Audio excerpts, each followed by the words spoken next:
और ये देखिए नीचे पूरी हुंज़ा वैली का खूबसूरत तरीन जो है ये मंज़र है, जो कि इस वक्त ऑटम से पूरी वैली खिलखिला रही है।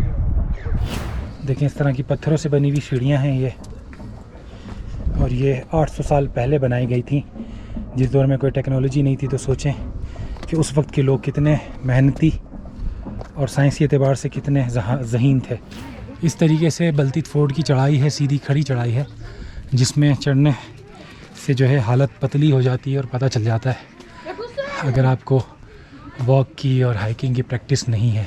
कितना खूबसूरत देखें ये स्ट्रीट और गलियां हैं, ये मोहल्ले हैं। तो फाइनली काफ़ी मेहनत के बाद सांसें फूली और सीढ़ियाँ चढ़ चढ़ के हम पहुंच चुके हैं बल्तीत फोर्ट पर। मैं पहली मर्तबा इस वैली में 2013 में आया था, जब सलाहुद्दीन साहब का मैंने पोर्ट्रेट बनाया था।